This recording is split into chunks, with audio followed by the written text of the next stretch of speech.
You're listening to another Woodshop podcast, the okayest podcast of its type. Your hosts are Daniel Dunlap of Daniel Dunlap Woodworks, Peter Kapar of Petrie's Workshop, and Braden Boakes of Little Bug Woodworking. You can find them as well as the podcast on your favorite social media channels. Welcome to episode 202 of another Woodshop podcast, where I guess he's sticking around. Oh well, I guess honestly, we could do worse. But this week, Dan breaks his lawnmower and wants to replace it with one from Temu, which might even come with a snowplow. Braden is lost in puzzle box hell or heaven, depending on if the check clears from the client. But either way, much like our relationship on Facebook, box is pretty complicated, and I'm ignoring my duties as per usual, but this time I'm driving halfway across the state to help another maker instead of taking care of my own problems at home. What's up, everyone? Hey, what's going on, boys? It's been a crazy week for all of us. Listen, just saying I drove halfway across the state, it sounds dramatic, but it's not real. Everybody knows you East Coast states are like 3 miles wide anyway. Yeah, it's like this much. To be fair, though, it is the worst type of driving. It is all, to be fair, it is the worst type of driving. It's constant lights, it's tolls, it's hell. I will drive through cornfields for an hour over driving in like stop and go traffic any day. I agree 100%. That's why I live where I live. Exactly. Which is where you live. Where do I live? Nebraska. The wonderful state of the center of the U.S. Tripoli landlocked. U.S. News ranks us the number 4 state in the country to live in. Well, you know who the number 1 people in our life are? Our patrons, I presume. Yes, there we go. Yeah. This guy picks up what I'm putting down. Yeah. So we got one new patron this week. It is Nicholas Bowles or Boles. I'm assuming it's Bowles. I like Like Bowles, like Beyonce Knowles? Ooh. I like it. Yeah, I'm gonna go with Bowles. I'm going with Bowles. And he joined the Mount Army. That they all help us keep the lights on over here, and we're super grateful for every one of our patrons. But we always like to give a special shout out to all of our VIP patrons, and they are as follows: John Herbolsheimer of Living Lath Woodworks, Luke the Bosworth, Jared LaPuma, Tyler Booth of Temecula Yard Games, Henry Lutens of Manfreda Woodworks, Scotty Holland from Elevated Wood Design, Charlie Coons of Stubby K Studio, Justin Frazier from Frazier Canyon Woodworks, Jesse McIntyre from Sage Hill Woodcraft, Michael at Gillette Woodworks, Victor at Whim Designs, Nick Brim at Nick Brim Woodworking, Max Reed, and I guess Alyssa too at Reed Design Co., Matt Maynard of Patriotic Pines, Steve Iadarola. Woo! Meow meow. Wait a second. I think I forgot to click a button. Are you reading? I'm reading all of them. I was gonna say these names sound familiar, but they're new in a way. You got the right. Okay, so read the ones that are active. We're reading all of our past pictures. Matt Maynard of Patriotic Pines, Bill Burkle from WTB Woodworking, Malcolm at Bossa Nova Woodworks, Justin Addy at Calvary Customs, Patty Whack at Genitals. That's Patrick Gensel. Yep. Knick-knack. Red Lake Custom Woodworks, Max and Mindy Coons at Stubby K Studio, and Justin Bailey at Campfire Woodworks. That is a good-looking crowd. The cutting board feet king of Chicago.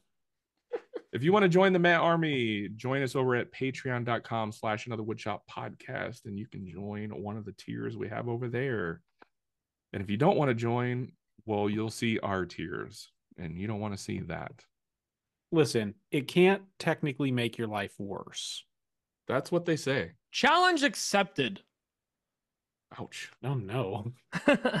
We will Well- need your address and social security number though. And a copy of your birth certificate. No big deal. Yeah, that's NBD. Checks in the mail. But you know what? I also want to give a huge shout out to our sponsor this week. And that is our patrons, our community. The reason we do all this, like people that call in with questions and give us segments to answer questions or make jokes and stuff like that. The people that support us through Patreon, which are incredible and help literally keep the lights on, all the color lights. Now, we don't have a single white bulb in the house. We all have just RGB everywhere. It's a nightmare in here. But the community is one of the huge reasons we do it, and also the three of us, because we help keep this show going. Like Braden's been putting in some good work getting some, you may have noticed some funny reels and some inspirational ones with some of our past guests. There's going to be more coming out. Dan, organizing the entire giveaway, me barely holding it together, trying to run a live stream every week. We all put in some work, and we wouldn't do it without you guys. And we just want to shout you guys out as a sponsor. The reason we do this, the reason the lights are on, and the reason we're going to keep doing this, I'm sorry, for another God knows how many episodes. So thank you for being you. And like Dan said, if you want to help support the show more, leave us a review. Because someone called us out for not leaving a review from a couple weeks ago. It's a great way to support the show. It's the different tiers. First tier, tag us on Instagram. Like, hey, I'm listening to them. Second tier, you leave a review on either Amazon podcast reviews. We don't really check the Spotify ones, but you can check out our Yelp page. Yes, we have a Yelp page. We're also on Urban Dictionary. We're also on Reddit. I am not making any of these up. These are actual things we're on. We don't check it, but we're there. But what was our Urban Dictionary entry? Was Nebraska scissor lift? Yeah, I think something like that. Oh no. No, it's a thing. Oh, you know what it is. Oh wait, you know what it is. No. Don't act like you don't even know. When a man no. loves the Menards. But so if you want to support us, that's a great way to do it. Joining the live every Thursday to just BS with us, answer questions. And we just have a live back and forth with the chat the whole entire time. So it's a lot of fun. And of course, the best way to support us, if you can, is become a patron, because that's how we literally keep the lights on. We keep this going. It literally, like, it pays for our travel for podcast related stuff. So when you see us at a lot of these events, that's made possible with you guys helping us out to make that travel happen. Because we got families, we got bills and whatever, and it's very helpful. So we love you guys. Love you. That's it. Sorry, I just want to keep saying I love that community, because community's been really great to me this week. So I want to read one review that we got that never got read, and apparently this person is upset. So is it I'm gonna read it. It may or may gonna- not be Nick Brim. So now we're I'm gonna read it. I'm gonna read it right now. We're gonna read it. Reddit on Reddit. No, it's on our Apple Podcasts. Gross. It's 5 stars, obviously, because there's a glitch and you can only leave 5 stars. It says, another woodshop podcast turned my holiday season. So that tells you how far back this was. Late. Damn, don't date us. Turned my holiday season into a delightful woodworking wonderland. The host's festive banter and insightful tips added a special touch to my crafting sessions. The episodes are like a gift that keeps on giving, entertaining, informative, and perfect for the cozy winter evenings. 5 stars for making my holidays merrier with the perfect blend of woodworking wisdom and seasonal cheer. And that is from John's Out for Blood. That's a really weird way to phrase the Mother's Day holiday that's coming up. It really is. But hey, everybody celebrates differently. Thank you for the review. Not Nick Brim Woodworking. Not Nick Brim. Definitely not Nick Brim. Also, thank you to Manscaped. No. They're a real one that we don't want to give them anything. So say like World of Tanks or Tankscaped. Rocket Mortgage. Rocket Mortgage. So dumb. You can rocket my mortgage, you know what I'm saying? That's an innuendo. Yes. I got the high score at Rocket Mortgage. Like, I think I've topped it out. Like, it's one of those punching things. Higher is better, right? What are you talking about? No, it's like golf. The lower the I've better. got an 87% mortgage. Ouch. So you put 17% down? They said it was the Oh, highest that they've 13%? ever had. Oh, percent like your AP. My interest, yeah, the interest. Yeah, My your interest APG. Like, is yeah, as like my low as number, it can be for they were this super story. interested. Your AWP rate. So dumb. Well, we have no guest this week because I guess our guest stuck around and now we can't get rid of him. Hey. But should we just jump into maker news? You guys want to Please and mess thank around you. with that? Yeah. Oh, all right. So I guess I should No, play no, the. no, no, no. Wait, Yeah, wait. thank I was you. gonna say because I got to play the sound. I'm definitely ready for. Good news, everyone. There it is. Okay, so it is there. Okay, so I have some news that I am looking to fully confirm, and they're both Instagram related. So I have seen a couple of videos on this now, and I found some articles that refer to it. First one is something that us as original creators are actually potentially going to really enjoy and benefit from. Adam Asseri, whatever. The guy, the CEO of Instagram, he does updates on a lot of the stuff that behind the scenes. They're trying. Wait a minute. I thought that was Mark Zuckerberg. That Mark Zuckerberg is Meta Daddy.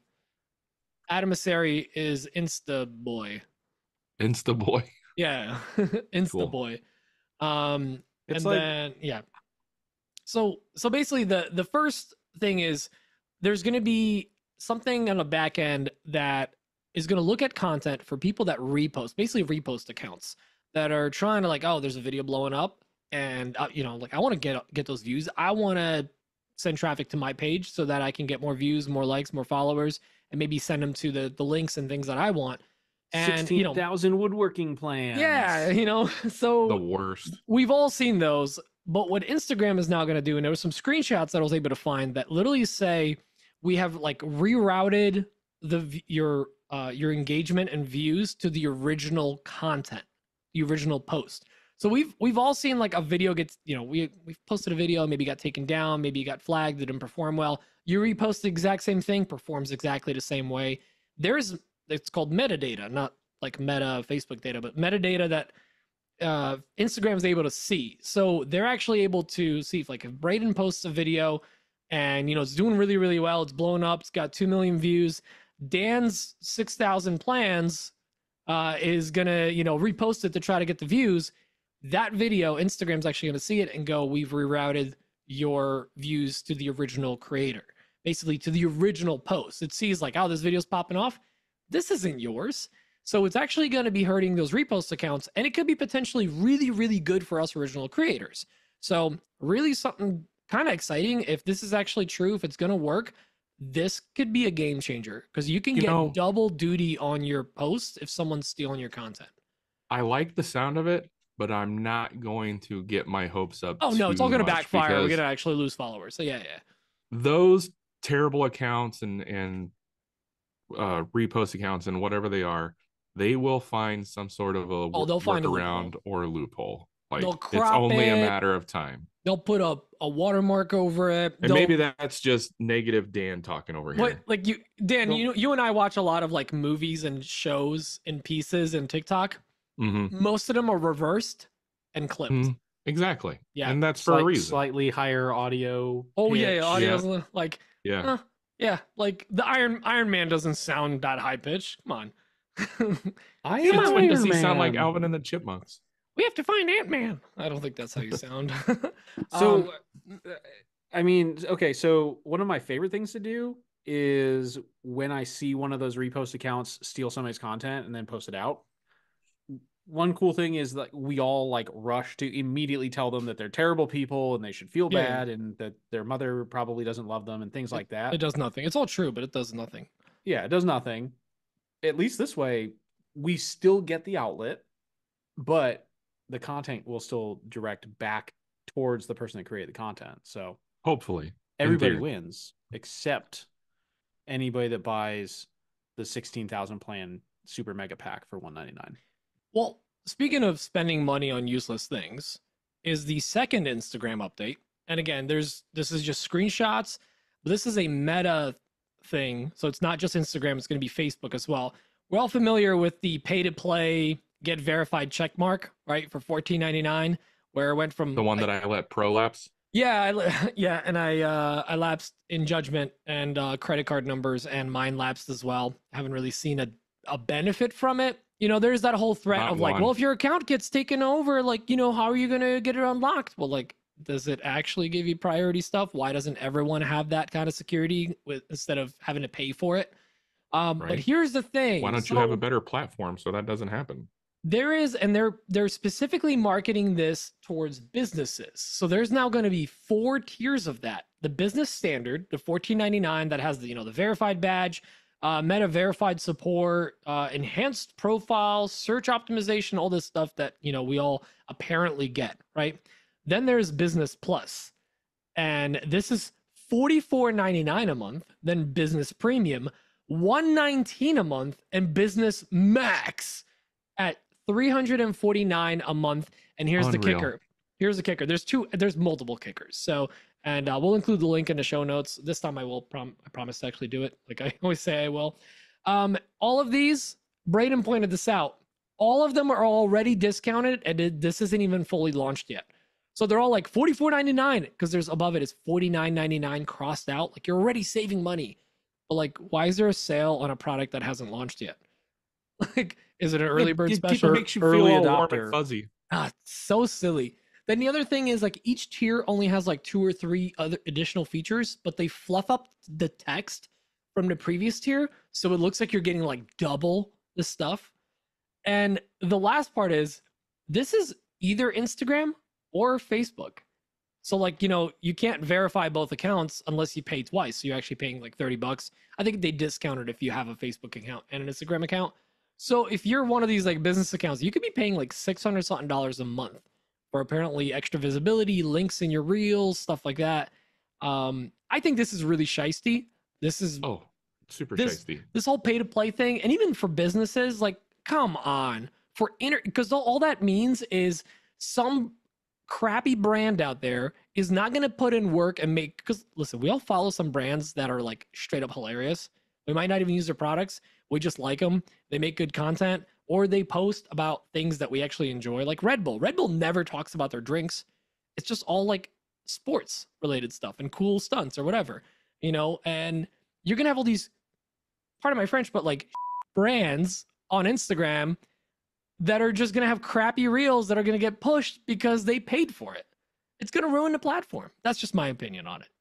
But what do you One guys of the things that's irking me right now is under that second tier, like the business plus or whatever the heck it is, they have a thing at the bottom that says you get links in reels? Yeah, linkable reels, 2 per month, mind you. per You only month. get 2 per month. But what's kind of irking me right now, pissing me off a little bit, is well, that means they clearly have the technology to do that. And they're not willing to share it with everybody. You got to pay for that. It's a pay That to play. is such crap. Yeah. Such crap. Remember where we worked to get 10K to get links in our swipe up? That was you earned that. Yeah, that was huge. That was a huge milestone back in the day. And people have been complaining about how you can't put links in your posts at all for, I think, since the inception of Instagram. And here you are. Oh, yeah, we're going to give it to you. We have that technology, but you're going to have to pay for it. It's going to cost you at least $45 a month. Stupid paywall. Bogus. Ridiculous. It's Redonkulous. egregious. It's hateful. I don't like it. We do not like it. I don't like it. Ron. But I'll throw it in there. Look at, there's some, obviously this is off some like social media tabloid thing, but there's been a couple of videos about it, some content about it, which means it's probably happening on the back end, and there's probably some people already testing it. So, it kind of stinks. But that's it. I have kind of downer news. So that was my 2 downer news things. Like actually, one was good. If the first one is true, and you can get double views on your views if your video gets stolen, double views on your video if your video gets double stolen. The pleasure, double the double fun. the pleasure, double the fun. That would be awesome. Views. Exactly. If you can double stuff your views, heck yeah. Well, let me throw a little bit of positivity in this well of darkness. Please do. Shall I? Little sprinkle, little salt bay. Actually, yeah, it's just a tiny little sprinkle. Spritz. I found a new YouTube channel this week that I am in love with. They're fairly new, but their editing style is I know. Yeah, fantastic. I liked his style. You're right. Enjoying it so much. It's the channel name is Vanaisle Studio, Vanisle Studio.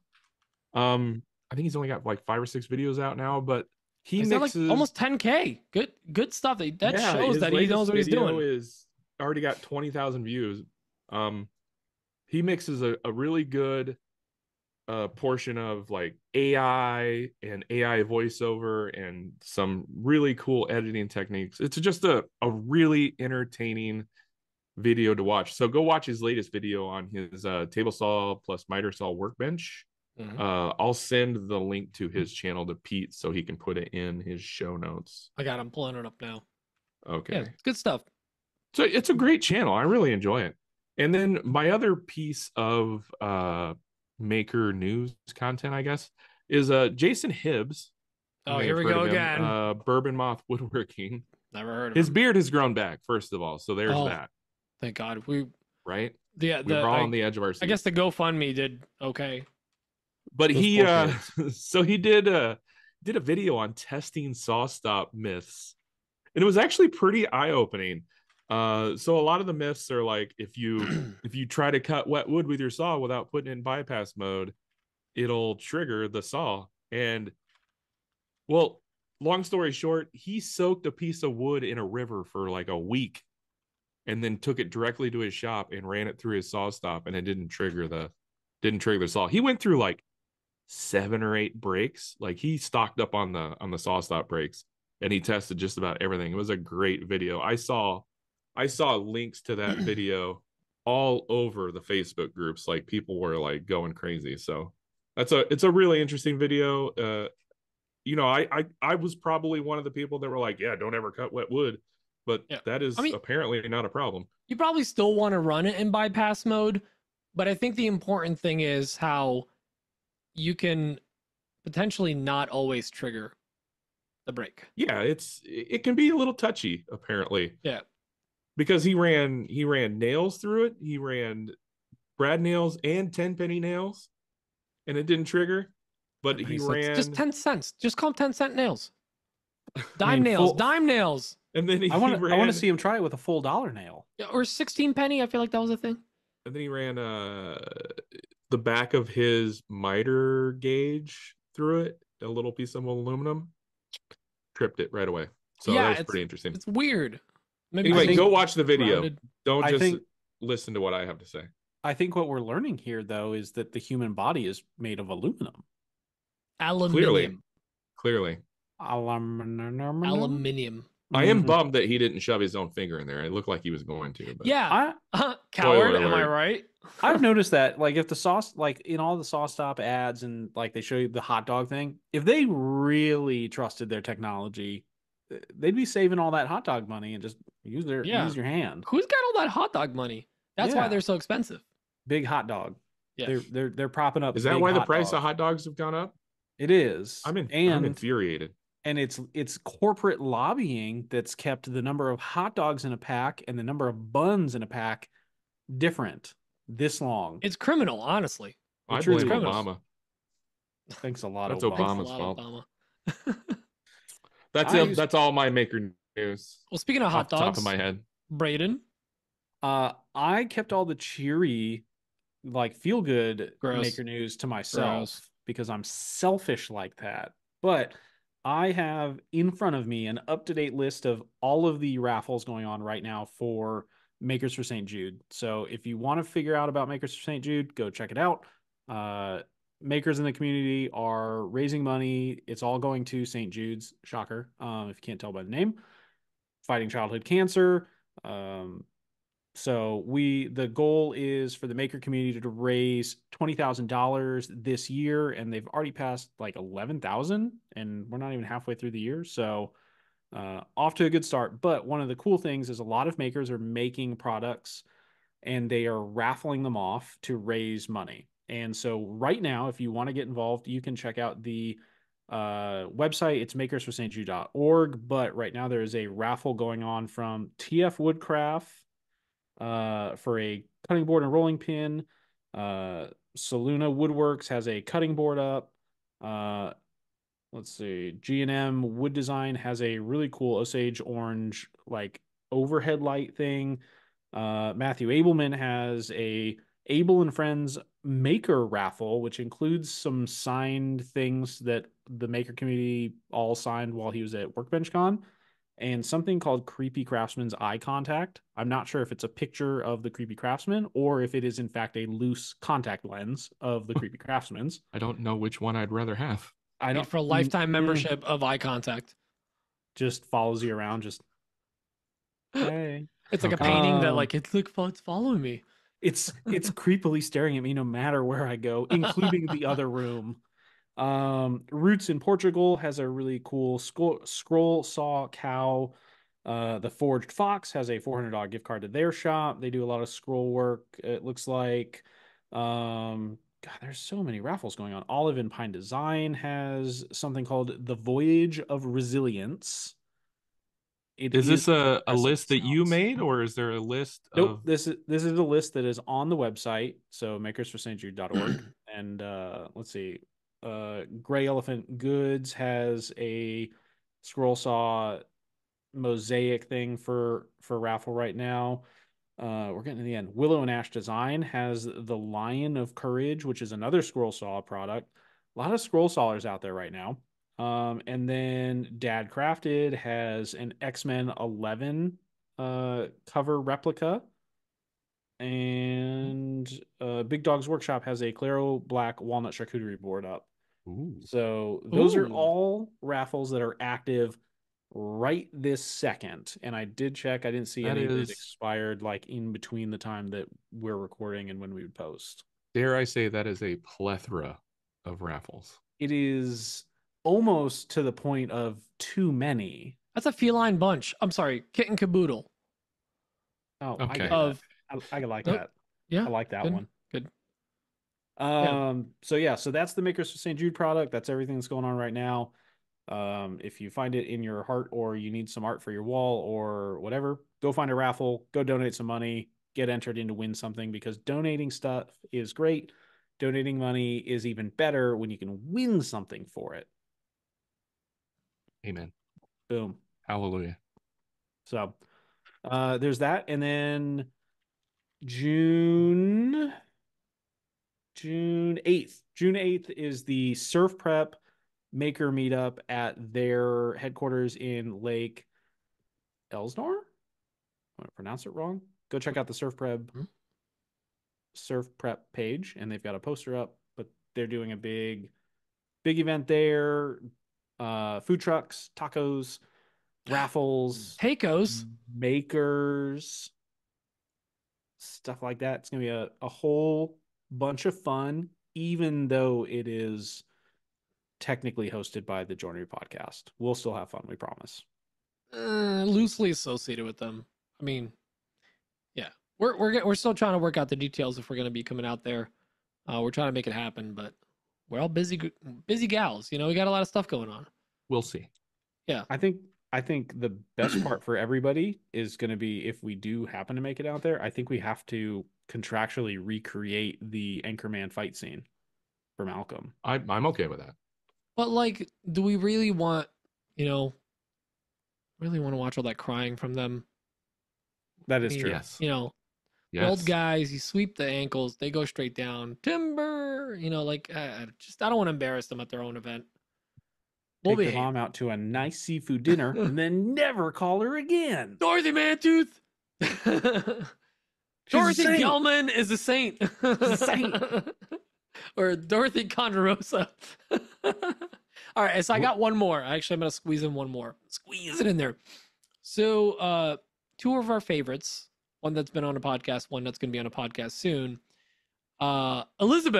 Lizzie from House of Timber, and Ashley, just Ashley, no long version of Ashley, from Ashwood and Hawk. They're doing a collaboration where they're going to be doing 30 days of 30 signs, 30 projects. They're trying to knock out, that's 30. Yeah. So if you have been thinking about, I want a sign, or I want a logo, or I want somebody's name or whatever, here's the time to do it. They're doing it at a heavily discounted price. If you've ever seen their work, it's fantastic. It's gorgeous. They do really beautiful work. Go check out the post. I'm going to link it in the show notes as well. And I'm linking all of this in the show notes. I'm literally typing it in now. So the link's going to be there. We may be partaking in that as well, getting a new AWP logo done. Not a new one, but one that we can all maybe partake in. If you have an idea to pitch, you can pitch it in their post, and then you can either get just a sign made, or you can even request to have the sign made and a build video that they can share with you as well. It should be super exciting. And it's not even like a huge markup. It's like, I think it's like $100 more or something. Yeah. So yeah, which, like, if you know, like, Instagram rates, like, that's, if you're like a content creator, like, that's cheap for a video of like the thing for you. So definitely go check that out, and stay tuned, because we're going to be having Ashley from Ashwood and Hawk on in the near future. She hasn't said no yet. So a restraining order, it means that she's going to be on. Well, plus if you post up your build video and then they repost it, thanks to Instagram, you're getting, you might get double views. double views. Oh, Dang. Ooh, child. Well, is that it for Maker News? that's all I got. Guys, That's what I got. that was great. That was awesome. That was a good What's on the News. We're almost like a news show. What's on the news? What's on the news? Yeah. That was well, chock full of news. Choco News. If we were a chocolate themed news cereal, Choco News. Chocolate news. And it just tastes like sawdust. That's it. There's no chocolate. There's no chocolate. It's now with more news. All Now right, with next more fiber. No, with more fiber. All right, so next we got. What's on my bench? Wait, let's try that again with more audio. What's on my bench? That's a There little we go. louder. That's gooder. Why don't we start with Dan? Dan, what is on your bench? What have you been up to this week? I'm actually doing real woodworking things, you guys. Dang. Wow, wow, It's- wee, wah. I'm like a real boy now. I'm a real Again. boy. So a while back, I got an order for 3 bar stools. And if you go way far back in my page, you can find the bar stools that I made for my house. And I put them up on Etsy for S&Gs. And they sat there for over a year I know that one. without selling. And Schmips and Giggles. somebody finally bought a set. They actually wanted 3. So I've been building 3 of them. 3 stools or 3 sets? 3 stools, a set of 3. Sorry, did I say that wrong? Are they all the Wait. same height? They're all the same height. They asked for 26 inches. 26 inches in height. It's a good bench. It's a good- Nope, stool. Nope. It's a good stool. Stools are like short benches. That's the ones with just one the butt. like the triangular legs a little bit. Well, it's got like a mid-century modern. Yeah. I like Yeah. those. That's cool. Aren't- You posted one this week because I watch your stories. Aren't Yeah. those the ones? Aren't those the ones that when you posted them up the first time, you got people all up in your business about they were going to snap because there's no Oh, way that yeah. geometry could work that way? Yeah. Half Look of at 'em what now. Dan makes. I People sit my say that will fat break. butt on those stools every morning. Stools? Stools? Steels. And they haven't broke yet. I will Every- say, I'm slightly nervous Oh. that these aren't going to be as strong because they're made from alder and not white oak. Oh, the wood itself will be fine. But I engineered them, over-engineered them just like I did my other ones. So I'm hoping that they'll be fine.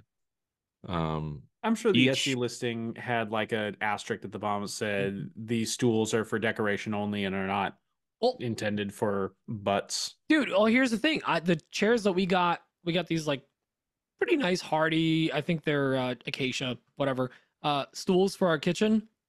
They're great. The weight limit on them is 200 pounds. I'm 210 when I have a big meal. Like, I'm technically over what they're supposed to be. Like, 200, I feel like 200 pounds for an American, that's a little low, guys. Remind me of this when we come out But for here's Maker the Camp. thing. It's also Please like, remind it's me. not an intricate whatever. It's literally like a rock solid like chair. I think the weight rating is the webbing that runs through the center. They're afraid Yeah, that but- you'll like blow through it. I understand that and everything, but like mine doesn't officially have a weight rating. I've never had an engineer like check it out. So I'm just like, well, it holds me, so it must be fine. Yeah, I mean, Dan, you're it's a fatty, officially so that's a good one. these You did stools it. are officially rated for 1 Dan. one At Dan. least. At 1 least. kilo Dan. 1 kilo metric. Dan. A metric Dan. A metric ton of Dan. I mean, listen, if it holds any three of us, like you're good. You know, Excuse you. I am described often as dainty. we're all You're in the not. 200-pound range. Like You're not. that's yeah. All right, Dan, what else you got going on? Custom stools. I like it. The stools. Let's see. Oh, I shipped out one of my mid-century tables. Oh, Another end table. Oh, actually, well, no, I'm gonna wait for that question to come up. So I'm not gonna talk about it just yet. But I did get some questions about how I packaged that stuff up. So I'll talk about that in We'll a get little into that. while. You're not going to talk about your package yet? Not quite yet. But obviously the other typical stuff that I do, the bow ties, the zero clearance inserts, that's still flowing. It's still doing its thing. So that keeps me busy. I worked a lot in the shop today. In the last week, I've been working late, like every night. yeah, really late. I am in desperate need to get caught up. Are you starting really wanna get later, caught up. or are you just like staying really late and taking like? I'm starting a little This is later. not an attack. I'm like trying to like figure out because I feel like you've been in the I'm shop not. really late a lot of nights. I have been. I'm starting at like 2 p.m. and Okay. I stay in there till midnight, 1 a.m. sometimes. So yeah, I've been working a little later, I guess. Dude, no, this is not an attack because like for me, even if it's my day off, like if I'm working evenings, like I'm not getting in a shop till like 12 or 1. And I'm always like, oh, I wasted half my day. But like the entire morning was like admin stuff or like having a life. But you know Also- what? Like, I am tired of trying to convince myself that I can be a morning person. I am not a morning person. I Yeah. can't do it. Whether you have 6 hours on one end or the other, it doesn't matter. You have 6 I hours with your can't do it. family, with relaxing, whatever. My Listen. body is just not willing to do anything in the mornings. It is totally fine, and there's nothing wrong with working on Danlight savings time. Dan light savings. Show title. This is true. This is true. So dumb. I love it. That's it for fine. me. That's it for me. I want to hear what Braden's up to. Well, before I get into what's on my bench, I would like to talk about a collaboration project that Dan and I worked on that leads right What? into Danlight savings time. What? Oh, I know Uh, which project you guys worked on this week. You know which one? Yeah, no, totally. The audio visual project. Yeah, I have the audio right here. You guys went to Taco Bell? Yeah. Oh God! I forgot about that. I was really confused there for a second. Yeah, you guys did a very late night Taco Bell run together, and then Nick Brim made you feel bad, and then you did it again the next day. Dan, how's your heart feeling Nick today? and toe. Not good, actually. Not good. This is an actual thing. We were on a stoop last week, and like I don't know where Braden apparently couldn't play video games because like the computer was taken or the room was taken. No, okay. And next thing I know, he's at Dan's house. Next time I look up, they're in like line to go to a like Taco Bell or something. We're loose.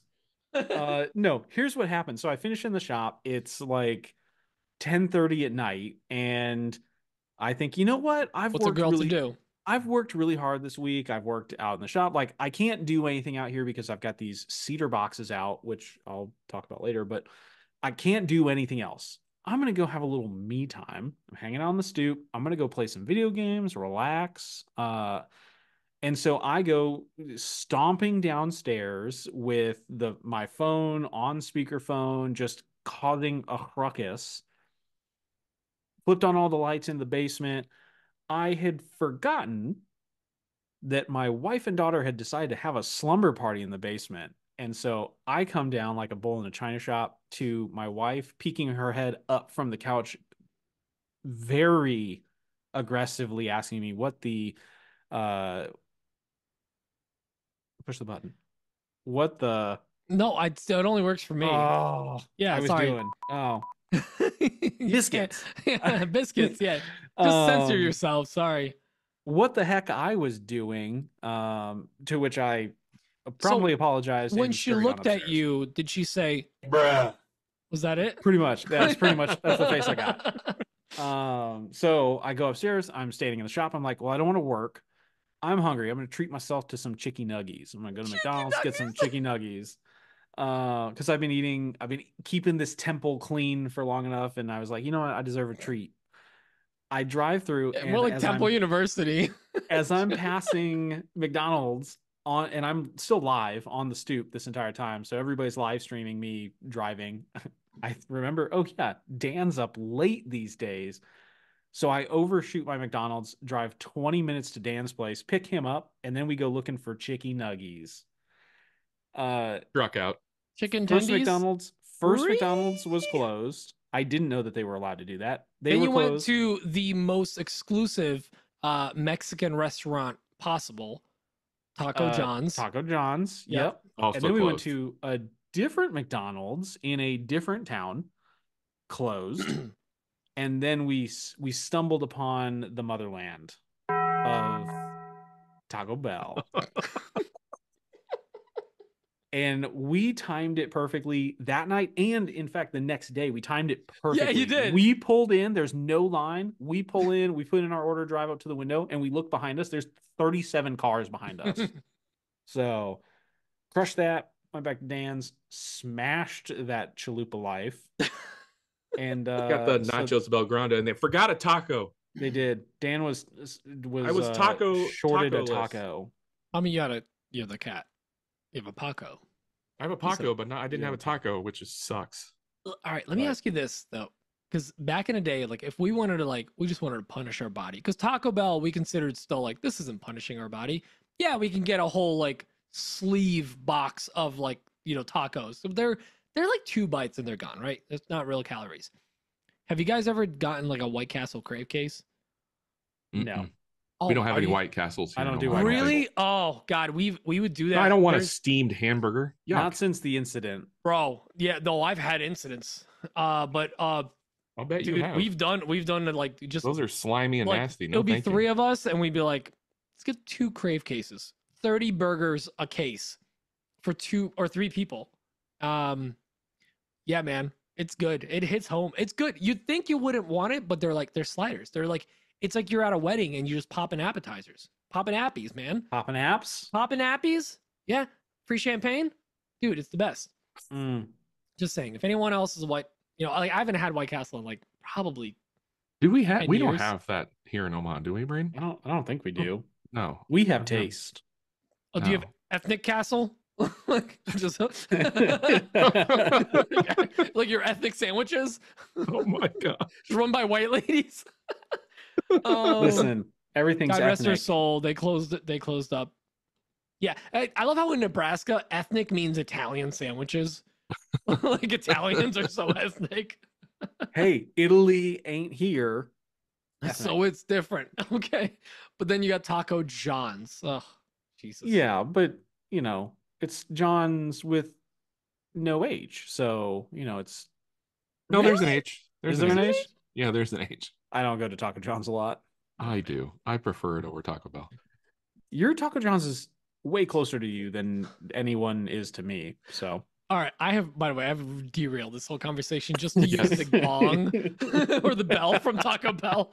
But you were talking about The a taco maker collab. gong. Yeah. Oh, one more time. We'll do it. It was great. All right. But maker collab.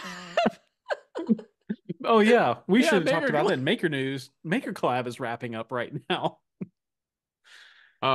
Braden, Nick, and I have a project we need We to did. get done. We did technically sign up for the Maker Collab. I don't think and we're gonna get done. I guess we should probably start Probably. thinking of an idea. It's over in what, 2 days? Just It's buy a over in Hamilton 2 days. file and just carve it. This is our whiskey smoker that we laser engraved a music note onto.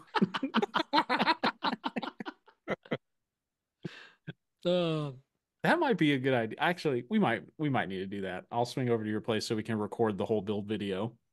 I like how in my Build show notes I video. put down Build. Braden and Dan are working on a maker collab. They're not.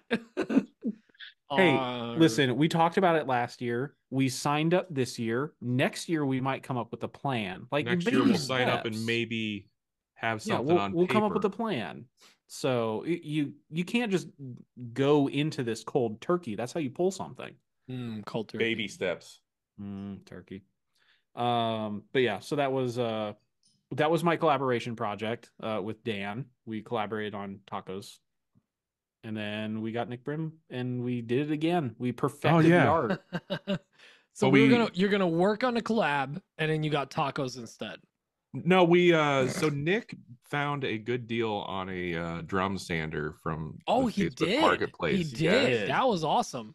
And we all rode together with Nick, who I need to say this. Nick is an awful driver. I gave you horrible. I gave you crap, Pete. He is awful. I didn't want to say it, but I was nauseous that entire drive. Oh man. I thought it was maybe because I was in the back seat. No, is that how he beat up his truck recently? His work truck? Perhaps. We went and dropped Braden off first, and then I got to ride in the front seat of the truck because I took the back seat, whatever.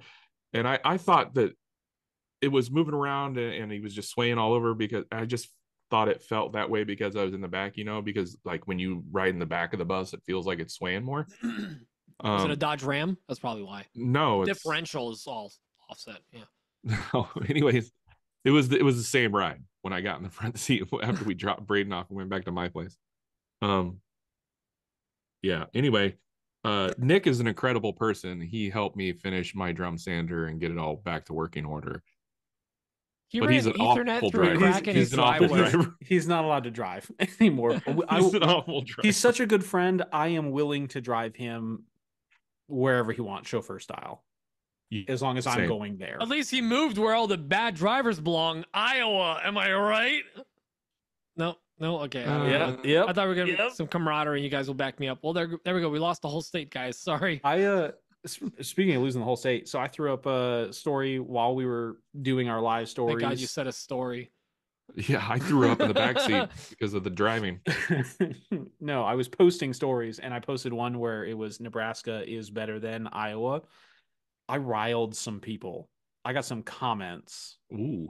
And there are some very passionate Iowanians. There's some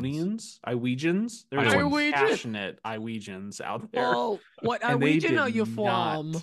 They did not care for my jokes, which is good because they were not jokes. I firmly believe Nebraska is better than Iowa. So what you're saying is you owe an apology?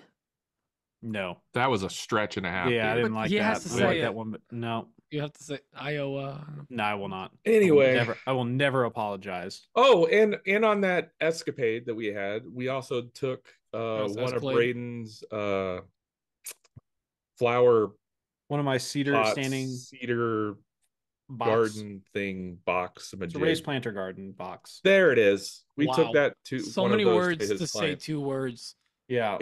We needed the whole crew to drop these off. So okay. So my actual bench. I have a couple of projects that I'm working on. So one of them is I have a customer that ordered some standing planter boxes, like cedar boxes for outside in the garden. These things are massive.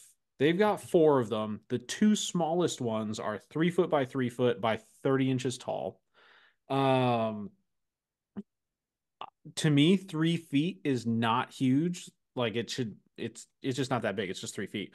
I built these suckers and they take up pretty much the entire staging space that I have in my shop. One of these boxes. And I have to build another one. Well, no, that's a lie. That one is built. One is delivered, one is built. And then now I have to go deliver that one so that I can build a 10 foot by 6 foot by 3 foot, like L design. One of these things. I've got to build 2 of those. So grand total, it works out to like 300 square feet of planter box space. Who in their right mind is going to help you deliver that? Probably somebody from Iowa and Nebraska that I can definitely buy Iowa with Taco Bell. Speaking of which, Dan, I need to deliver one tomorrow, so I need you to come out. Yeah. Okay. But Although no Taco Bell, like I'm really struggling to lose more weight, and I'm trying to do good. You know, And White Taco Bell Castle is my steams their weakness. burgers, so it's healthier. No, we I could don't always believe that. we could go through Taco Bell and get a keto power menu bowl where it's just lettuce and Yeah, but I lettuce can't and say no to the meats. Baja Blast. That's my downfall. You gotta get the diet I figure blast. as far as fast food goes, Taco Bell can't be that bad. I mean, it's just a tortilla and meat and cheese and lettuce. You think that That It, you it could think can't be that. that bad. the sour Calorie cream is wise, what right? gets you. The I sour don't cream. get sour cream. I don't get If the you sour go cream. if you go full fat sour cream, it's keto. That makes it healthy. I don't know. I That's don't know. just science. That's science right there. All right, But let's quit talking about Taco Bell because I'm gonna have to we go somewhere after we're done here. we are talking about Taco Taco Bell a lot. Bell. So I'm working on those cedar planter boxes, and I have also you joked about whether the quote was going to get accepted or not. The puzzle box quote was accepted. I have now placed my first order on Alibaba for like a bulk order or something. I've got 400 units of this puzzle box thing that nobody can see because this is an audio podcast. But if you look on video, I've got it in my hand. YouTube.com/ Another Woodshop Podcast. So I've got 400 of those coming by air. Let me tell you, if you're looking at like Alibaba, if you're looking at like any of those things where you like order them directly from a manufacturer somewhere and ship to you, it looks like a really, really, really good deal. $2, $1.50, things like that. Where they get you is the fact that it's like a 120% markup for shipping. So that $2 thing actually costs you like $4 to $5 because of how much shipping costs. As long as you plan for that, you can work it into your deal, and you can still, have a little profit margin, things like that. But just don't get caught by the glitz and glamour of the low price. Remember the incidental costs. Or it'll be cheap shipping, but it'll take 2 months. Yeah, that was So, that was an option. Was hey, it's $200 for all of these to ship, but they're coming by boat, like a rowboat. Speaking of Alibaba, you know how I've been talking about how I want new wheels and tires for my new truck just to beef it up a little bit. Oh yeah. Speaking of beef, did you know we went to Taco Bell? I found the tires I'm looking for on Alibaba. Obviously, it's a brand name I've never heard of, but what's the minimum order, Dan? 4? I'm getting there. So the tires I was looking at, they're like $350, $400 a tire. I can get them from Alibaba, at least the size I want, not the brand, but for like $100 a tire. But the minimum order is 100 tires. So I guess I'm opening a tire store here pretty soon. But instead of them being Firestone branded, they're Flyer Slarn. Flyer Slarn. Yeah. So be on the lookout for that. Or Dan's they're like woodworking and tires.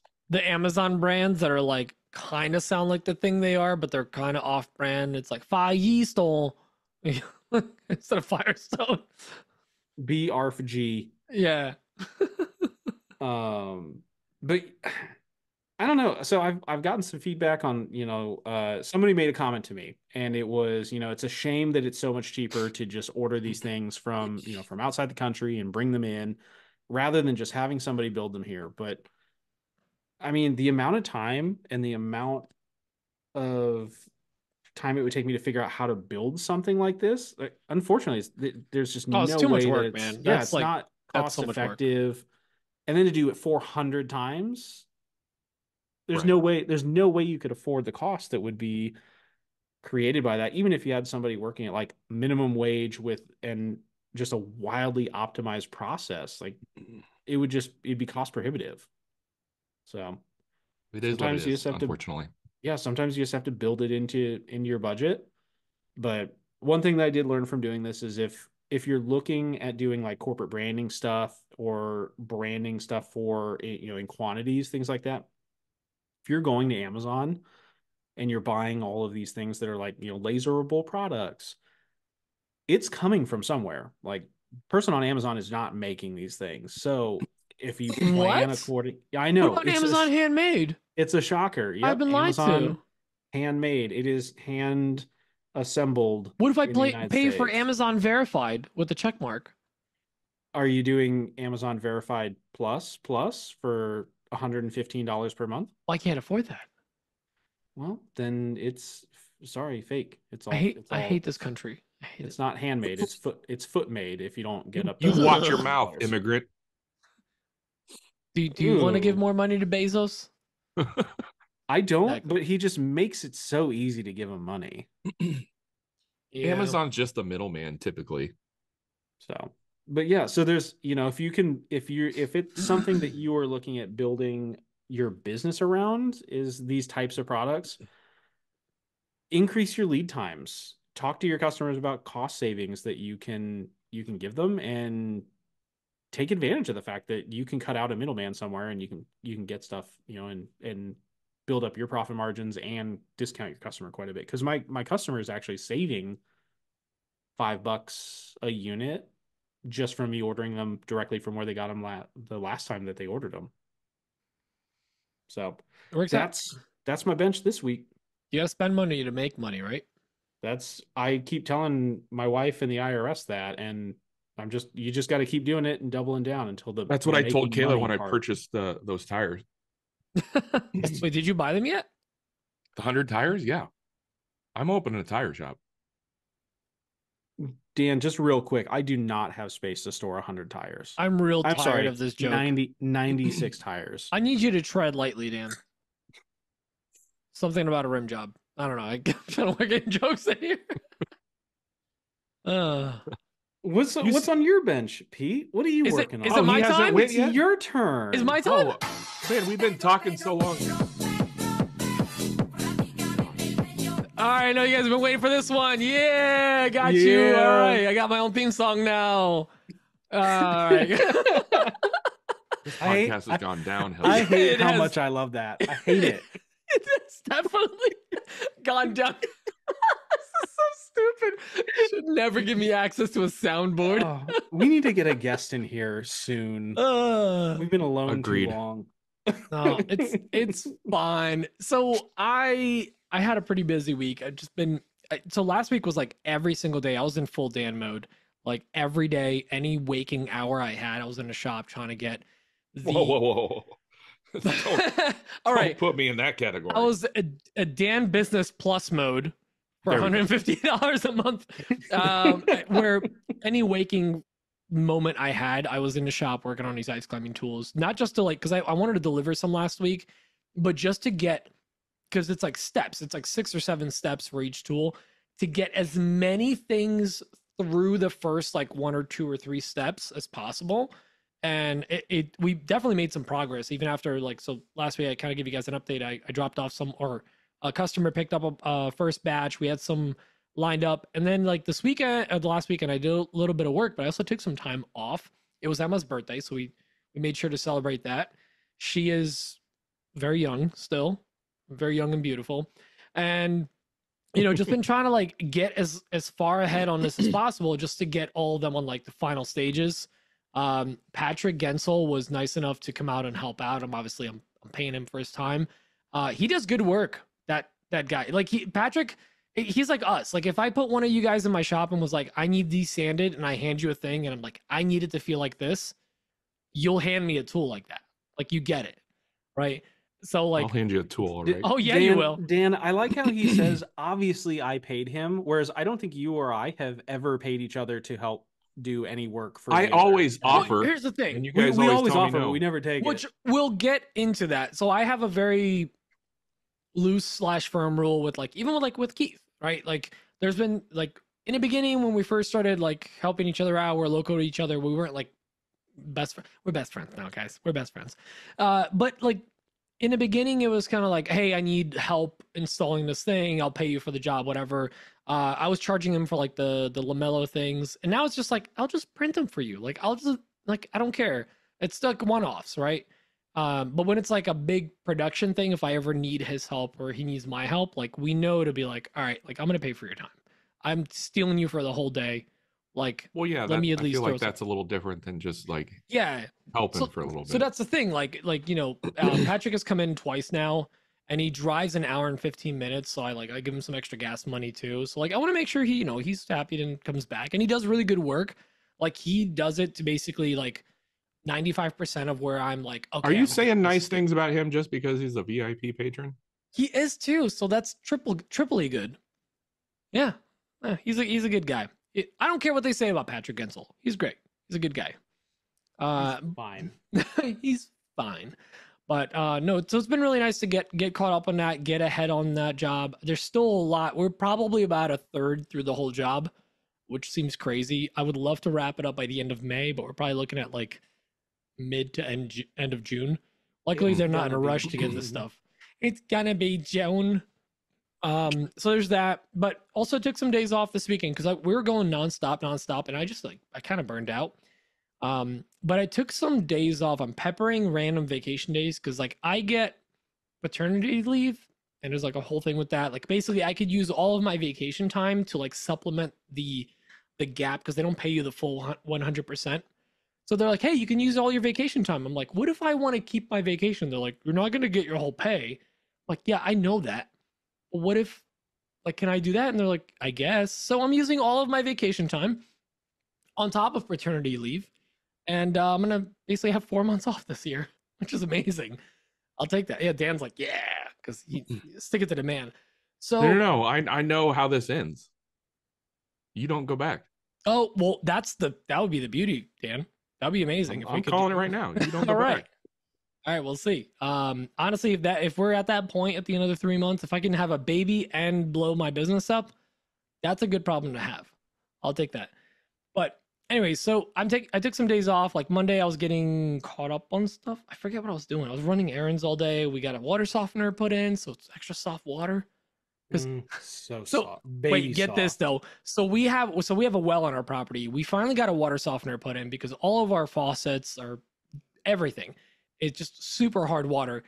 Apparently anything over it's like drops per whatever, like whatever. The number is like 10 plus is very hard water. We were at 30. Basically, you just had gravel coming out We of had all your faucets. wet gravel coming through the faucets, and it really Hot shows. take. Yeah. I do not like the way soft water feels in the shower. It Well, feels like actually, you can't get the soap off. I don't like I feel it. that a little bit, but it's really not that bad. So You're just telling yourself that. no, I really don't like. I don't mind it as and like honestly, I'm just happy to not have to like replace the aerators on all my faucets every like 6 months. That At is the a real risk problem. of sounding ridiculous, Dan, you may just be using too much soap. Yeah, just can't get the soap up. You've been around me. You've smelled me. You know that's not the problem. your You body know that's wash- not a problem. Yeah, your body wash tube doesn't have to be done after 2 showers. Like you could spread it out. you know Dan- that is not accurate for me. Dan doesn't smell like Irish Spring. He smells like Irish Fall. It smells like Irish something. I had it smells like Irish pub. another woodworker came over today. He was coming over to grab a tool or something that he left here. His name's Kerry. I think he's in Lincoln. Anyways, he texted me and he goes, "You mind if I swing by? I'm actually in Bellevue." And I was like, "Yeah, that's fine. Just beware. I probably smell because I haven't showered in That's like a nice three or warning 4 for you days." to give him. Well, I appreciate I that. feel like it's fair because I know you can smell yourself. If you can smell yourself, you stink. Then You other are a people stinky- definitely smell you. Yeah. Yes. So I gave him the warning. I would appreciate that if I was coming over, like, like, all right, we've all been sweating. It's fine. Maybe handshakes, not hugs. Yeah. Yeah, Maybe across the room high fives. exactly. Those are so intimate. Anyway. So the last thing that like we took care of this week, which was actually pretty big. So this has been at least like a week or two in planning. I was looking at like what days to take off, and my very dear friend Patrick, not Gensel, Patrick from Pine Barren Pallet Works, he's been Patrick Bellagio or something. Yeah, it's on Italian, whatever. It's very Italian. It's very ethnic. He actually after I had my realization / meltdown.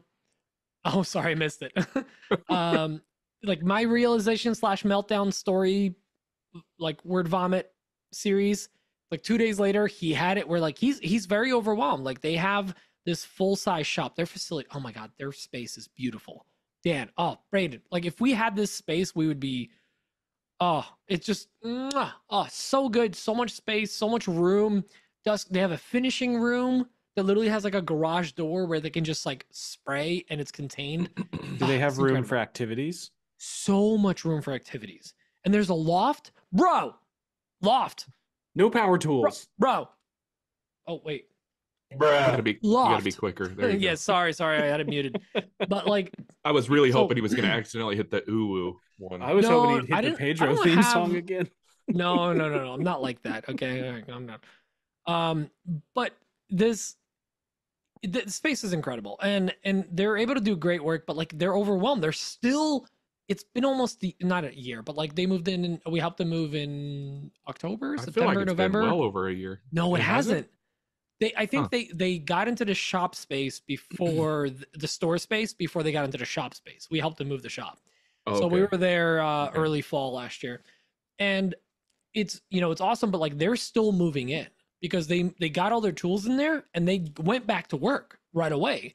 And like you guys can relate, like you can't really work on your shop and shop projects and optimization if you're constantly hammered with jobs. So or just hammered. And or hammered. So I've been having calls with Patrick. I've been talking with him, and he was a little stressed out. He's trying to get caught up on stuff. And we reached out to Carlina, and I was like, I want to surprise Patrick. Like, I want to just show up at your shop and just for the whole day do everything. I don't care if he has me sweep and sand for 9 hours. I'll do it. It's whatever he needs. And we took care of like we assembled. He was doing a waterfall table with domino joints and like cleaned it all up. We did that glue up. We took out one of the windows. We literally had to break the window and like take it out. These are like old, like probably 50-year-old windows. Oh yeah, I saw that. So I literally ended up just breaking it because it was. Thank you. I love how we call each other out. We put in a dust collection for all their lasers, so they're going to combine all of them. You mean the exhaust fumes, right? The exhaust fumes. Sorry, not the dust extraction. The exhaust fumes. Thank you. So their thunder was already set up, but now they have the Mon port. The Mon port was leaking coolant or the chiller fluid. It's got a thing in the back. It's got an integrated chiller. Well, Dan, you won't know about this. Braden, you'll know. The chiller that sits next to it has an integrated one, and there's a flow valve that tells it that it's flowing. And if it's not, it tells it that it's leaking. That was leaking. The thing that tells the machine it's leaking, it was leaking. So I ended up fixing it, getting it sealed up. It wasn't leaking. We ran it. So now they have another laser running in their shop. We also like moved the fiber laser into where it's going to finally go. So it's going to be like fiber, 80 watt, 100 watt, like side by side, all vented out the same space. They did not have a compressor hooked up. So I was like, immediately, yes. Where's your compressor? Where's your hose reel? We're hooking this up. Like I had to get that up and running. And then did a couple other little projects around there. And it was just really nice to get a lot of different things done. Patrick had no idea. He was super shocked. And it was just nice to like go and help someone else out and just like rapid fire, like focus them like, hey, we're working on this thing. Come on, let's go. So it was really, it was just a great time. We were exhausted. We left there at like 10:30 and we were a 2 hour and 15-minute drive home through all the scenic New Jersey. It was a bit of a hike. I know. It's a, it's a pretty long thing. So here.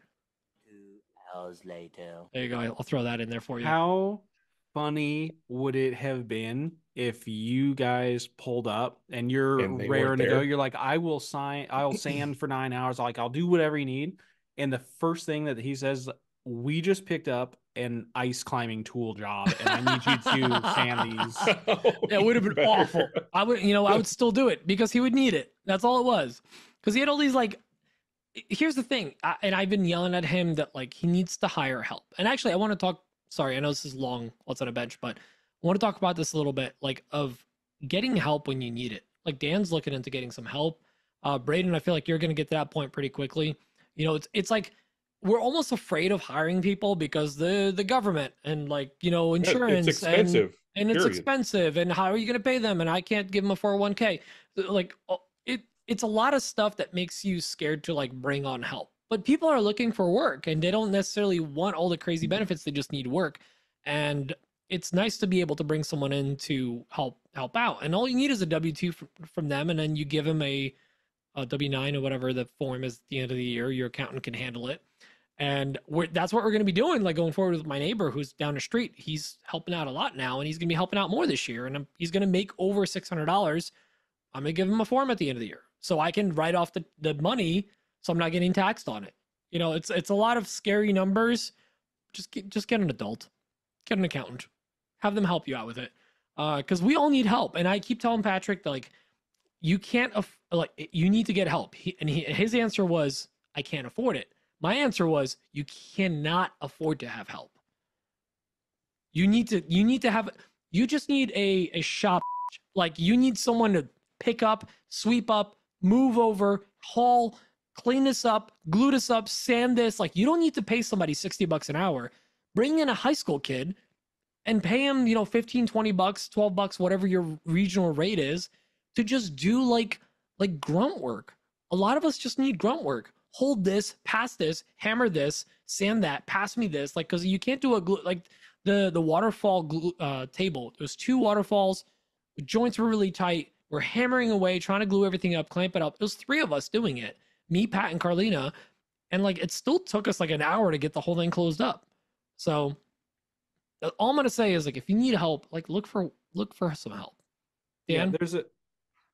Okay. I mean, I understand where you're coming from, but Yeah. it's not as easy as just go get some help. I mean, it's not easy. I'm not saying that.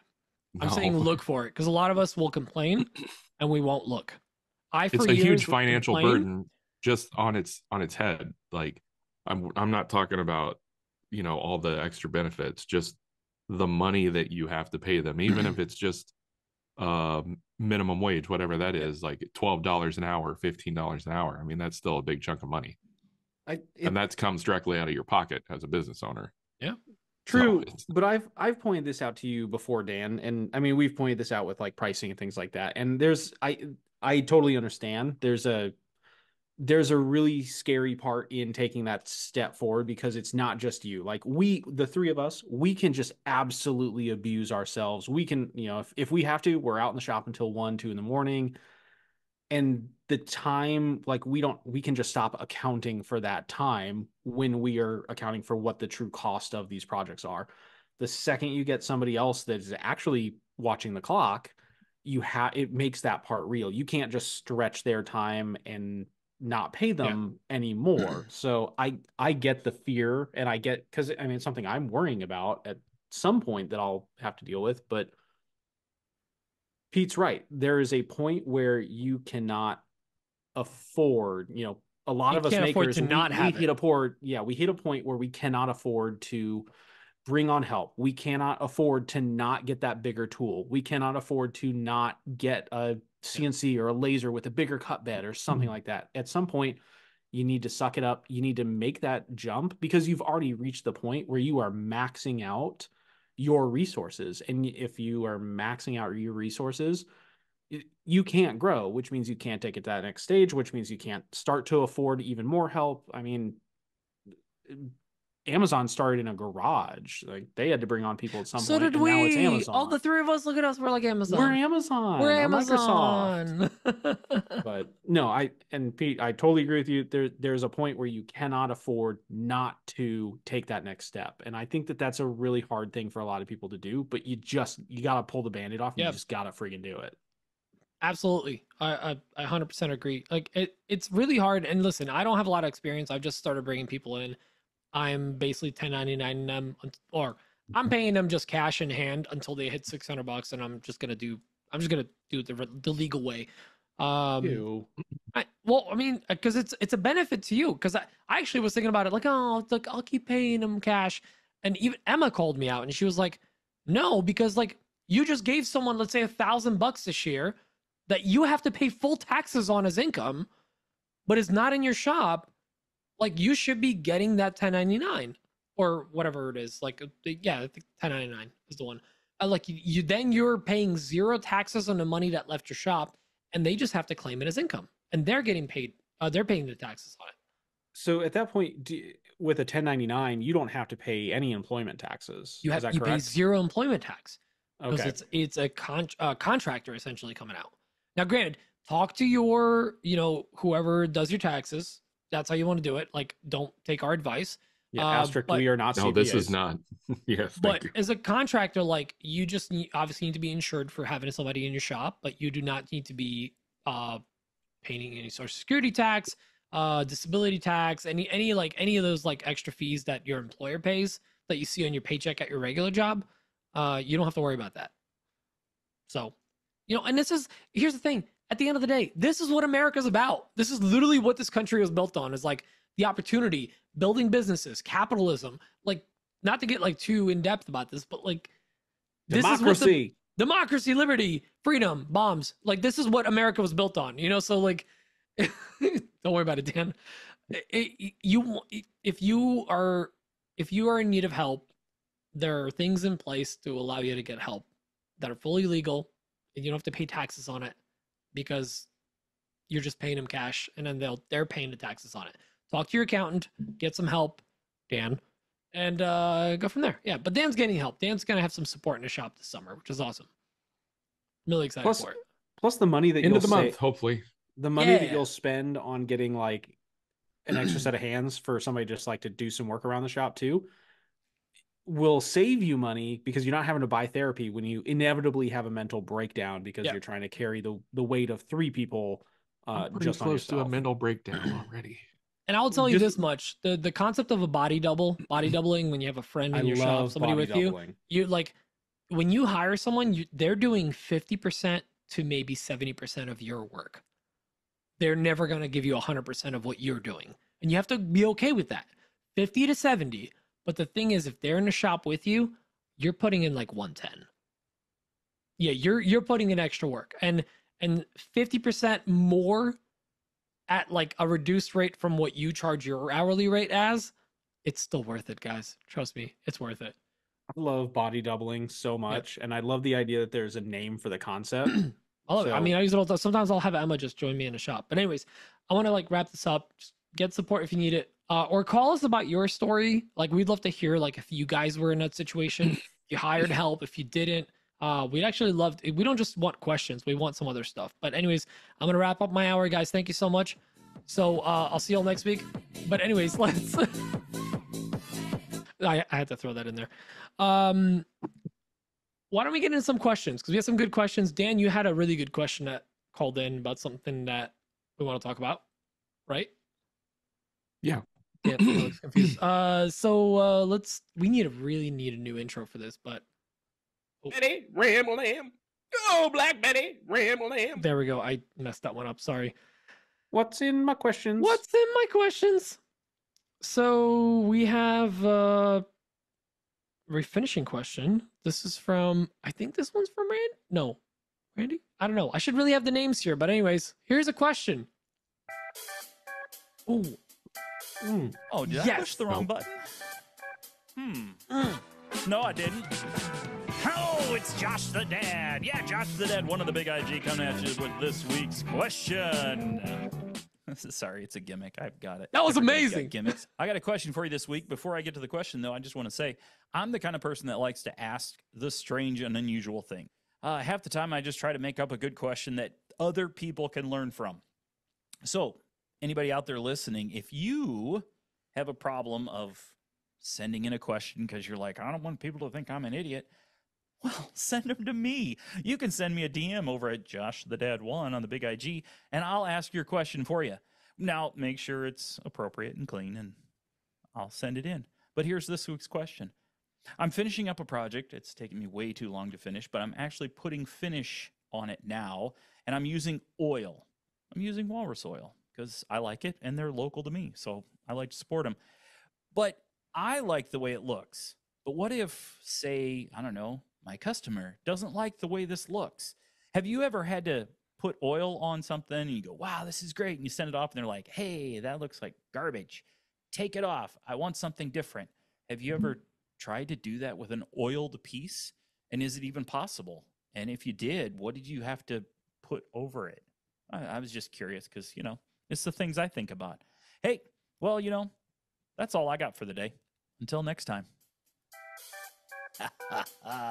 Yeah, thanks for listening and keep podcasting on. That was incredible, and that had just elevated the voicemail game to a 15.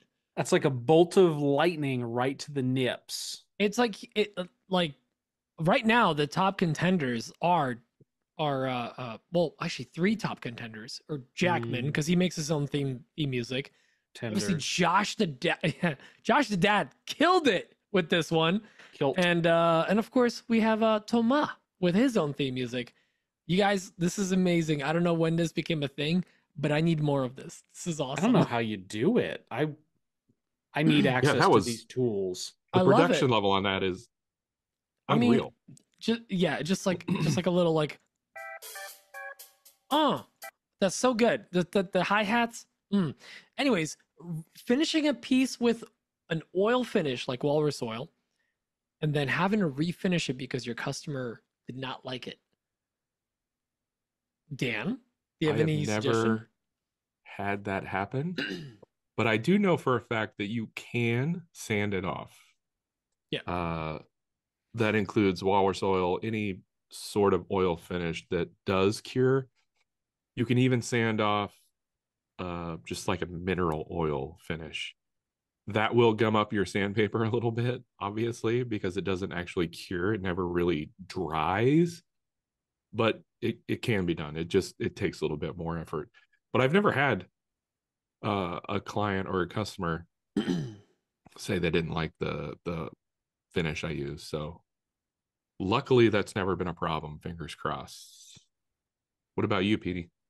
So I've never same situation. I've never been in a spot where a customer is like, I don't like this finish for oil. Also, I don't think anything's ever left my shop where oil, like a walrus oil or something, was the final finish that wasn't a cutting board. Yeah, because cutting boards, they're gonna get the sheen, whatever you get on there is gonna get a little matted as soon as you wash it, as soon as you cut some stuff on it. Right. It's gonna start like changing the color a little bit, get a little fuzzy.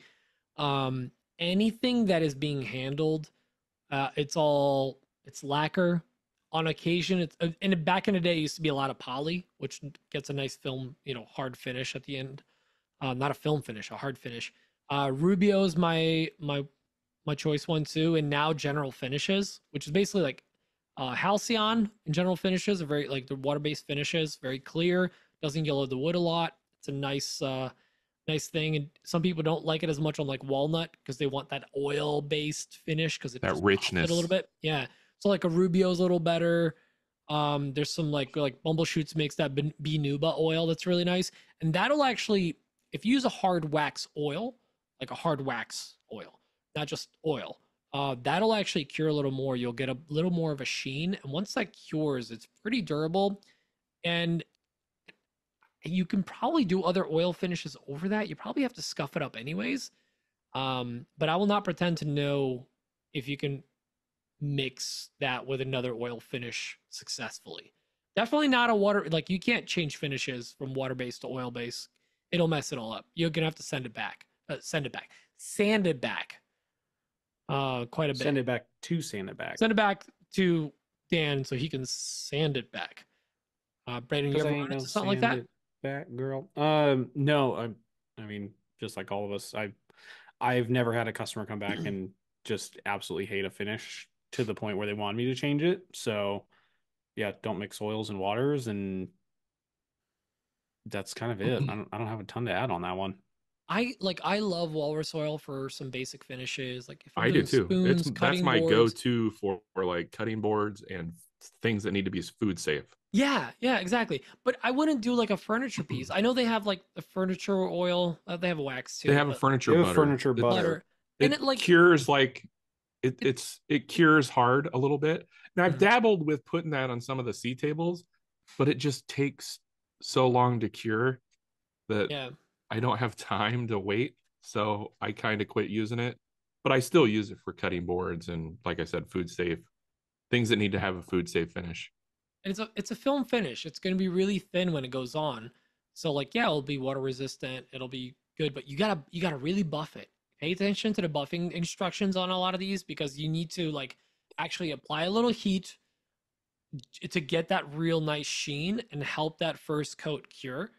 But that goes with any of them. That's Rubio, that's Binuba wax, that's all of them. You know, even the ones we don't talk about. So but straight oil, you're gonna have to send it back. Send it back. Sand it back. English hard. Cause ain't no sand it back, girl. Yeah. Straight mineral oil, sand it, but it's going to gum up your paper, but it can be done. Yeah, Unless it's exactly. soaked in like a bunch. Like if it's I once refinished a walnut ingrain cutting board, and this thing must have been soaked in mineral oil for years and years.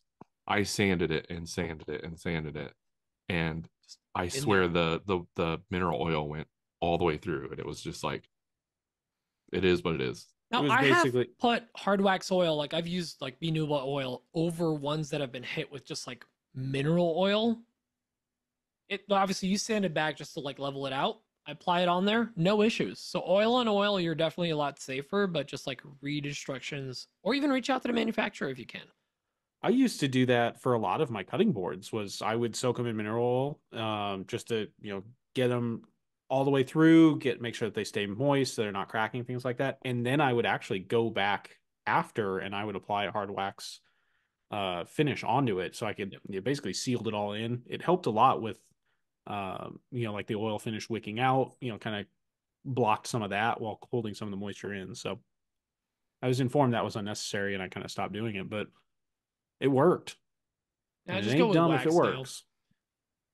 Yeah, I don't know. Something Good like question. Good question. All right, next. I think this one's from Randall from the very expensive Connecticut. Good afternoon, guys. It's Randy from Connecticut. This is take number 7 because words are hard for me. So I've restarted it 7 times.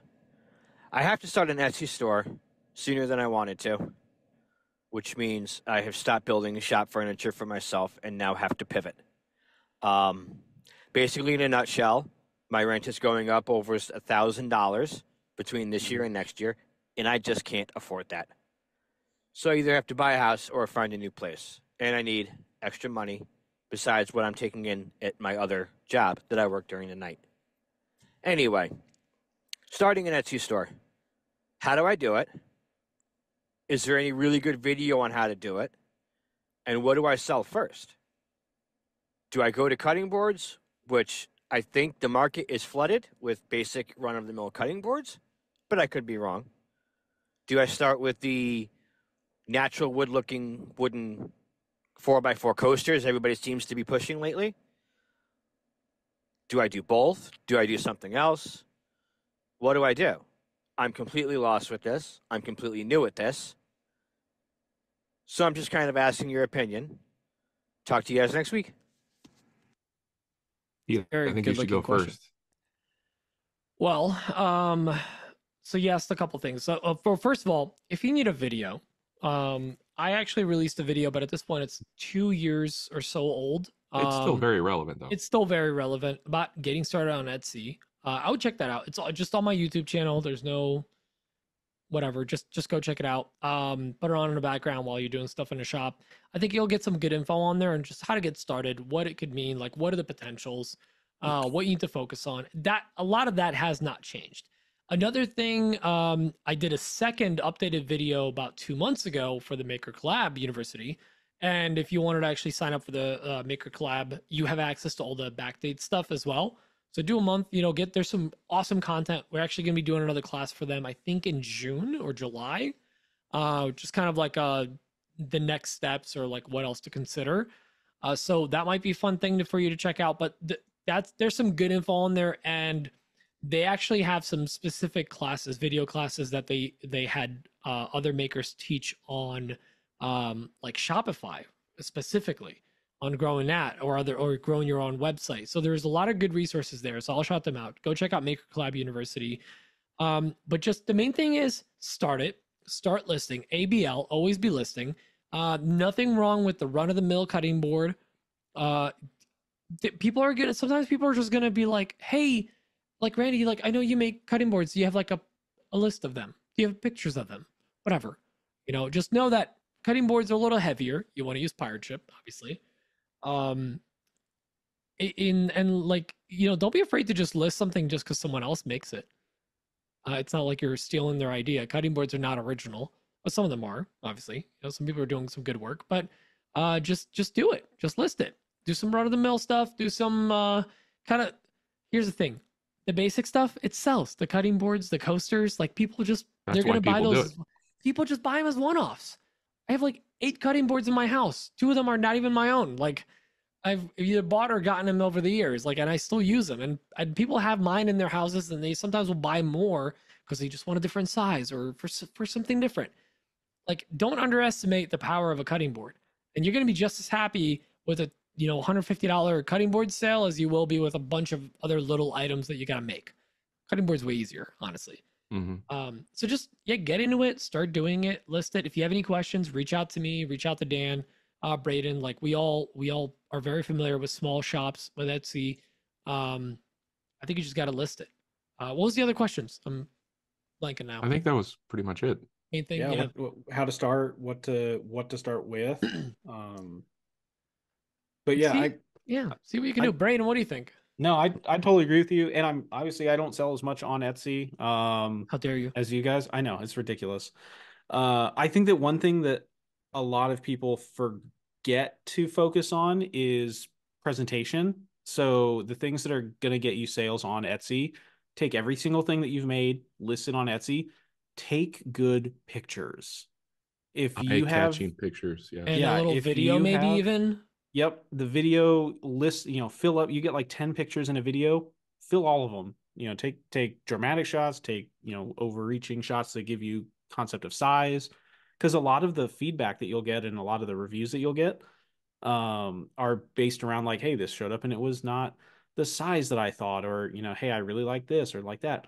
The thing that is going to get people to draw into your shop is going to be having better pictures than the other guys, because let's be honest, we're all making cutting boards. We're all making products. Another thing that's new for me that I'm starting to see take off fairly quickly, and I'm kicking myself for not doing this sooner, is if you work with, lasers, if you work with CNC, list digital files. Take something that you're making that's not like, it's not a trade secret or something like that you have to keep protected.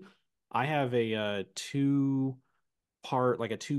whiskey smoker that I designed similarly based from Hamilton Dilbeck's. I saw how well I was selling those, and I created a new one. I took that digital file and put it up. Within 2 days, I had 2 sales, and it's something I don't have to remake. So if you can get digital files up there, you don't have to remake it. There's no cost after your initial investment of time, and it's residual income. So anything like that you can get up, any digital products that you can get up, it's pretty much free money.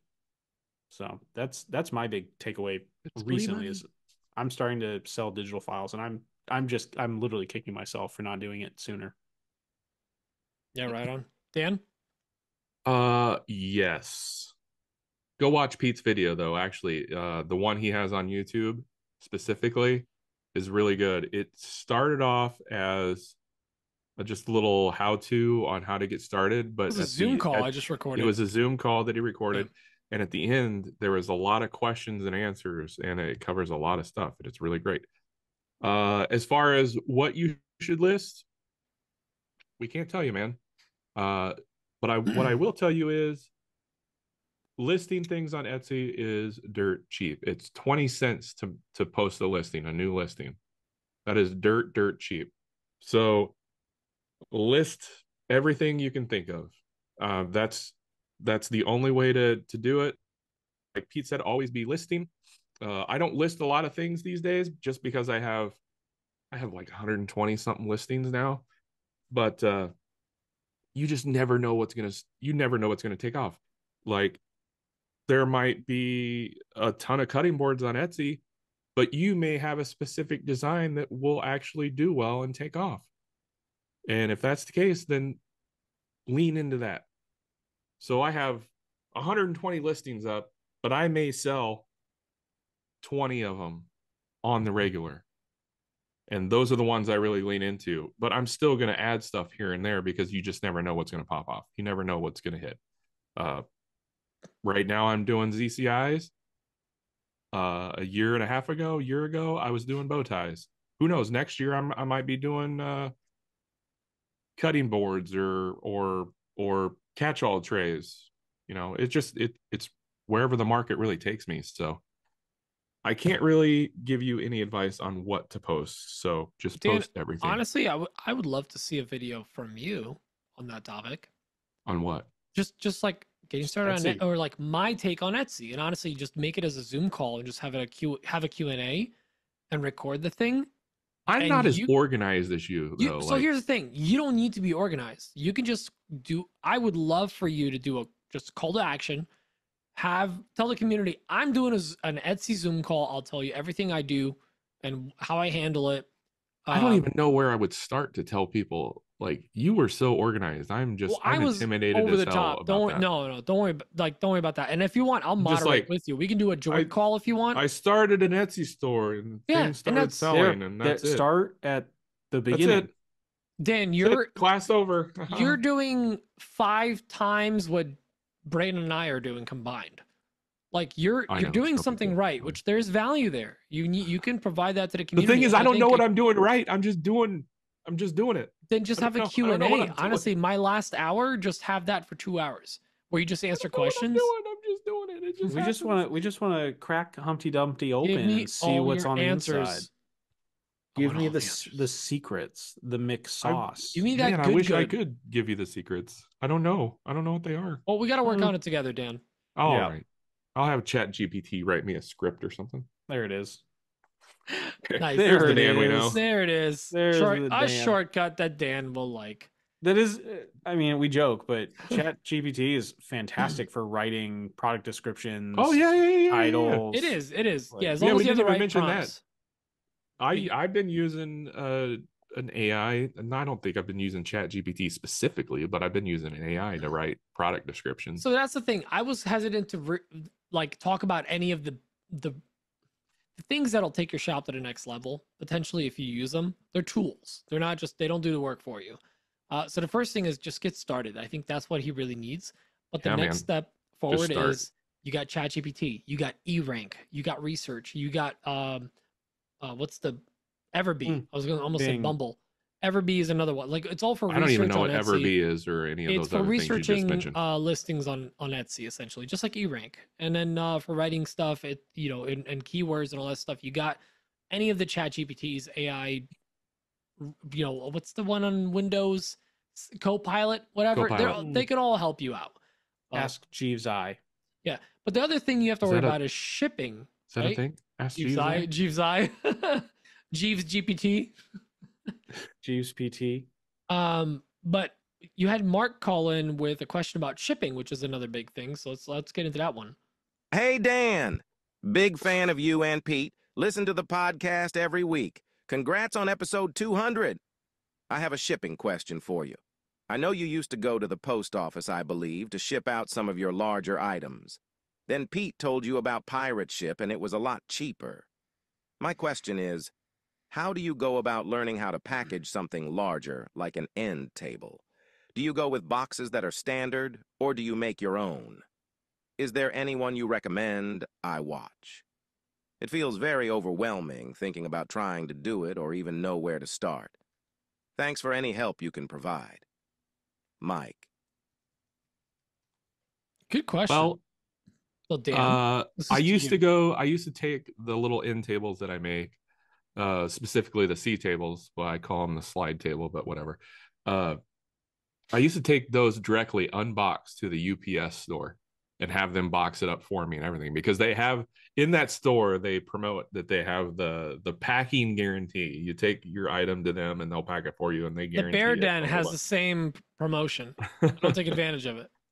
And it was literally like $220 to ship one of those tables, and my original price on that table was $675 to cover that $225 of shipping.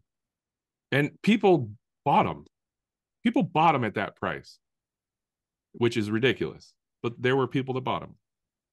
So Pete and our ex co-host, they used to get on me like all the time about, why aren't you using pirate ship? Why aren't you using pirate ship?